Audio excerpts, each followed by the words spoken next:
ఒక delivery boy Anil తన bike మీద వెళ్తున్నాడు. ఫోన్లో ఆర్డర్ నోటిఫికేషన్ వచ్చింది. Midnight delivery 13 old cemetery road. Anil ఆశ్చర్యపోయాడు. ఆ అడ్రస్ పాత శ్మశానానికి దగ్గరగా ఉందని తెలిసినా జీతం కోసం వెళ్లాల్సిందే అనుకున్నాడు. అనిల్ బైక్ ఆపి చూశాడు. అక్కడ ఓ పాత బంగ్లా ఉంది. తలుపులు తెరిచున్నాయి, కానీ లోపల వెలుతురు లేదు. అనిల్ తలుపు తట్టి "సర్, డెలివరీ వచ్చింది" అన్నాడు. తర్వాత ఒక మెల్లని గళం "లోపల పెట్టి వెళ్ళిపో" అని వినిపించింది. అనిల్ భయంతో అడిగేశాడు. గదిలో చీకటి. ఒక ఫోటో కనిపించింది.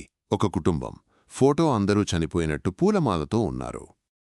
అనిల్ చేతులు వణికిపోయాయి. అప్పుడే చల్లటి గాలి వీచి ఆ ఫోటోలోని అమ్మాయి బయటకు వచ్చి నవ్వింది. "ఎప్పటినుంచో ఎదురుచూస్తున్నాం, నువ్వే మా చివరి అతిథి" అని చెప్పింది. అనిల్ పారిపోవాలని వెనక్కి తిరిగేలోపు తలుపు మూసుకుపోయింది. బయట బైక్ ఇంజిన్ ఆటోమేటిక్గా ఆగిపోయింది. అనిల్ గట్టిగా కేకపెట్టాడు, కాని ఎవరికీ వినిపించలేదు. తరువాతి రోజు ఆ బంగ్లా తలుపు దగ్గర కేవలం డెలివరీ బ్యాగ్ మాత్రమే కనిపించింది. అర్ధరాత్రి ఆర్డర్ ఇచ్చిన వాళ్ళెవరో ఇప్పటికీ ఎవరికీ తెలియదు. కాని ఒక డెలివరీ బాయ్ మాత్రం మృతుల చిరునామా నుండి తిరిగి రాలేదు. వీడియో నచ్చితే లైక్, షేర్ చేయండి. మీ అభిప్రాయాలను కామెంట్లో చెప్పండి. నెక్స్ట్ వీడియోస్ కోసం ఛానల్ని సబ్స్క్రైబ్ చేయడం మర్చిపోకండి.